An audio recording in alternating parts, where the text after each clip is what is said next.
중년 80%가 은퇴 전에 1억을 못 넘는 이유이 1억의 벽에 막힌 대한민국. 은퇴하면 좀 쉬어야지. 말은 이렇게 하지만 솔직히 은퇴가 가까워질수록 마음은 전혀 편하지 않다. 매달 월급이 들어오던 시절에는 그래도 계산이 됐다. 이번 달 카드값, 애들 학원비, 전세대출 이자까지도 월급 안에서 어떻게든 맞춰졌다. 그런데 은퇴라는 단어가 현실이 되는 순간 계산기가 완전히 달라진다. 앞으로 돈이 안 들어온다는 가정에서 다시 살아야 하기 때문이다. 많은 중년들이 은퇴를 앞두고 처음 마주하는 현실은 의외로 단순하다. 통장에 생각보다 돈이 없다는 사실. 열심히 살았고 남들만큼 벌었고 남들처럼 아끼며 살았다고 생각했는데 막상 모든 자산을 합쳐보면 1억 원도 안 되는 경우가 너무 많다. 그래서 요즘 나오는 말이 바로 1억의 벽이다. 은퇴 전에 순자산 1억을 넘기지 못하는 중년이 80%에 가깝다는 이야기. 숫자만 보면 과장처럼 느껴질 수 있지만 실제로 주변을 둘러보면 고개가 끄덕여진다. 그렇다면 왜 이렇게 많은 중년들이 1억의 벽 앞에서 멈춰 서게 되는 걸까? 1. 벌었지만 남지 않는 구조. 대부분의 중년은 돈을 못 번 게 아니라 남기기 어려운 구조에서 살아왔다. 월급이 들어오면 가장 먼저 빠져나간 건 저축이 아니라 고정비였다. 주거비, 교육비, 보험료, 대출이자. 여기에 경조사비, 부모님 병원비, 자녀 결혼자금까지 겹치면 통장은 늘 제자리다. 특히 자녀 교육비는 중년 자산 형성의 가장 큰 블랙홀이다. 애들한테만은 안 아끼고 싶었다는 말 너무 흔하지 않은가? 문제는 그 한 번이 초등학교, 중학교, 고등학교, 대학교까지 이어졌다는 점이다. 그 사이 저축은 늘 다음 달부터였다. 2. 집은 자산이지만 현금은 아니다. 중년의 자산 대부분은 집에 묶여 있다. 집값이 올랐다고 해서 통장이 두둑해지는 건 아니다. 오히려 대출이 함께 늘어난 경우도 많다. 은퇴 후에 필요한 건 매달 생활비로 쓸 수 있는 현금 흐름인데 집은 팔기 전까지는 숫자일 뿐이다. 게다가 집은 있어야 한다는 생각이 너무 강하다 보니 다운사이징이나 매각은 늘 마지막 선택지로 밀린다. 결과적으로 자산은 있지만 쓸 돈은 없는 상태로 은퇴를 맞는다. 3. 은퇴 후 삶을 너무 늦게 생각한다. 많은 사람들이 은퇴 준비를 50대 후반에 시작한다. 그때 가서 연금, 퇴직금, 개인저축을 한꺼번에 계산해보니 이미 시간이 부족하다. 젊을 때는 은퇴가 너무 멀게 느껴졌고 중년이 되면 당장 버티는 게 우선이었다. 문제는 은퇴 준비는 단기간에 해결할 수 있는 문제가 아니라는 점이다. 시간이 가장 중요한 자산인데 그 시간을 너무 늦게 쓰기 시작한 것이다. 사례로 보면 더 현실적이다. 사례 1. 대기업에서 25년 근무한 김 과장 55세. 김 과장은 남들이 보기엔 안정적인 직장인이었다. 대기업에 오래 다녔고 연봉도 평균 이상이었다. 그런데 은퇴를 23년 앞두고 자산을 정리해보니 순자산이 9천만 원 수준이었다. 이유는 간단했다.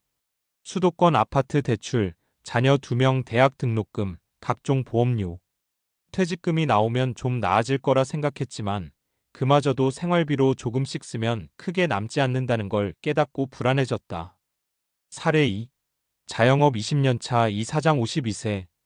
장사는 잘 될 때도 있었고 안 될 때도 있었다. 문제는 잘 될 때 번 돈을 모두 다시 가게에 쏟아부었다는 점이다. 나중에 크게 한번 정리하면 되겠지라고 생각했지만 경기 침체와 함께 가게 가치도 떨어졌다. 현금성 자산은 거의 없고 은퇴를 생각하면 막막함이 먼저 온다. 사례 3. 맞벌이지만 늘 빠듯했던 박 부부 58세. 두 사람 모두 직장을 다녔지만 늘 빠듯했다. 집 장만, 자녀 교육, 부모 봉양까지 겹치면서 저축은 늘 후순이었다. 연금은 최소한으로만 준비돼 있고 은퇴 후 생활비를 계산해보니 지금 가진 돈으로는 10년도 버티기 어렵다는 결론이 나왔다. 1억의 벽은 개인의 실패가 아니다. 중요한 건 이 문제가 개인의 무능이나 게으름 때문이 아니라는 점이다. 대한민국 중년 대부분이 비슷한 구조 속에서 살아왔고 비슷한 선택을 해왔다. 1억의 벽은 개인이 아니라 사회 구조와 생애 소비 패턴이 만들어낸 결과에 가깝다. 다만 분명한 건 하나다. 은퇴는 언젠가 오고 그 이후의 삶은 생각보다 길다는 것. 지금이라도 현금 흐름을 점검하고 쓸 돈과 묶인 돈을 구분하고 은퇴 후 삶을 구체적으로 그려보는 순간부터 상황은 달라질 수 있다. 1억이 많고 적음의 문제가 아니다. 은퇴 후를 스스로 통제할 수 있느냐 없느냐의 문제다. 1억의 벽은 그래서 숫자가 아니라 준비의 기준선에 가깝다. 은퇴 후 삶을 결정하는 건 얼마나 모았느냐가 아니다. 사람들은 은퇴 준비를 이야기할 때 늘 이렇게 묻는다. 도대체 얼마가 있어야 은퇴가 가능한가요? 하지만 경제학적으로 보면 이 질문 자체가 반쯤은 틀렸다. 은퇴 후 삶의 질을 결정하는 핵심은 총 자산 규모가 아니라 자산이 만들어내는 현금 흐름이다. 이건 미국 경제학자 프랭코 모딜리아니의 생애주기 가설 라이프 마이너스 사이컬 하이파서서스에서도 이미 설명된 개념이다. 사람은 일할 때는 저축하고 은퇴 후에는 그 저축을 나눠 쓰도록 설계돼 있다는 이론이다. 문제는 많은 중년들이 저축은 했지만 나눠 쓰기 좋은 형태로 만들어 놓지 않았다는 것이다. 예를 들어보자. 집값 8억 현금 2천만 원인 사람과 집값 3억 현금 1억 5천만 원인 사람 중 은퇴 초반 삶이 더 안정적인 쪽은 누구일까? 대부분은 첫 번째를 부자라고 생각하지만 실제 생활은 두 번째가 훨씬 편하다. 이유는 단순하다. 쓸 수 있는 돈이 있기 때문이다. 은퇴 후에는 자산 평가액이 아니라 이번 달 생활비가 삶을 좌우한다. 인간은 생각보다 돈에 약한 존재다. 여기서 하나 짚고 넘어가야 할 게 있다. 우리는 돈 계산에 꽤 합리적일 것 같지만 실제로는 그렇지 않다. 행동경제학에서는 이를 현재 편향 프레전트 바이어스이라고 부른다. 사람은 미래의 안정성보다 현재의 필요와 감정을 훨씬 크게 평가한다. 그래서 노후를 위해 저축해야지라고 말하면서도 당장 눈앞의 지출에는 쉽게 지갑을 연다. 더 흥미로운 건 뇌과학적으로도 은퇴 준비가 어려운 이유가 설명된다는 점이다. 뇌는 멀리 있는 미래의 나를 남처럼 인식하는 경향이 있다. 10년 후의 나는 지금의 내가 아니다. 그러니 지금의 내가 그 사람을 위해 희생하기가 쉽지 않은 거다. 이건 의지의 문제가 아니라 인간의 인지 구조에 가깝다. 그래서 은퇴 준비는 각오로 되는 게 아니라 구조를 바꾸는 방식으로 접근해야 한다. 은퇴 후 버티는 구조의 핵심은 세 가지다. 은퇴 이후를 안정적으로 만드는 구조는 의외로 단순하다. 첫째, 고정현금 흐름을 확보하는 것. 연금은 단순한 노후 보조금이 아니다. 인간의 불안을 줄여주는 심리적 안전장치다. 매달 정해진 날짜에 돈이 들어온다는 사실만으로도 스트레스 호르몬인 코르티솔 수치가 낮아진다는 연구 결과도 있다. 국민연금이든 개인연금이든 액수가 크지 않아도 상관없다. 중요한 건 끊기지 않는 흐름이다. 둘째, 지출을 예측 가능한 형태로 만드는 것. 은퇴 후 가장 위험한 건 큰 지출이 아니라 예상 못한 지출이다. 의료비, 주거비, 가족 지원비처럼 불규칙한 지출은 불안을 키운다.